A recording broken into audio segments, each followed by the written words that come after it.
একদিনের ব্যবধানে উল্টো চিত্র। বিপিএল টিকিট নিয়ে আগ্রহ নেই কারো। টিকিট কাউন্টারে বেড়েছে, কিন্তু কমেছে মানুষের ভিড়। এর অনেকগুলো কারণ বলছেন দর্শকরা। একে তো 31, তার উপর মার্চ ফর ইউনিটি সমাবেশ এবং কর্মব্যস্ত দিনে ম্যাচ সময় এগিয়ে আসা।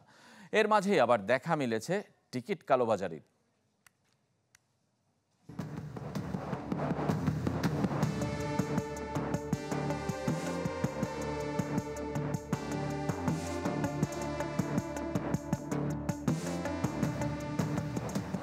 টিকিট ওই যে কাউন্টার থেকে আনছিলাম 2টা টিকিট।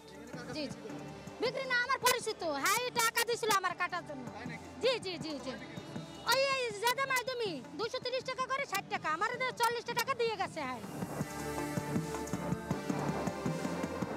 টিকিট নিয়ে লঙ্কা কাণ্ড, রাস্তা অবরোধ এবং গেট ভেঙে ঢুকে যাওয়ার মতো ঘটনার পর অনেকেই ভেবেছিলেন দ্বিতীয় দিনও একই রকম সংকট হবে।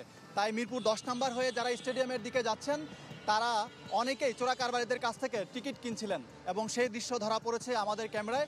বাস্তব চিত্রটা দেখার জন্য আমরা একটু টিকিট বুথ থেকে ঘুরে আসতে চাই।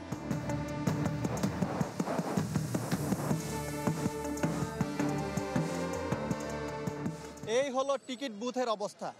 এখানে টিকিট প্রত্যাশীদের চেয়েও স্বেচ্ছাসেবীদের সংখ্যাই বেশি।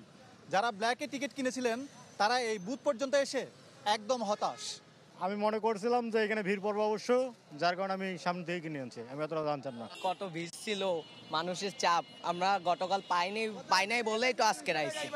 টিকিটের দামটা আসলে বাড়ানো হয়নি। এখানে 200 টাকা টিকিটের প্রাইস ছিল, আর ভ্যাট ইনক্লুডিং ভ্যাট 230 টাকা হয়েছে। তাই প্রথম দিনের তুলনায় দ্বিতীয় দিন উল্টো চিত্র দেখা গেলেও এখনই হয়তো বলার সময় আসেনি সামনের দিনেও এমন হবে। তাই ক্রিকেট প্রেমীরা বলছেন আরও কয়েকটা ম্যাচ দেখতে।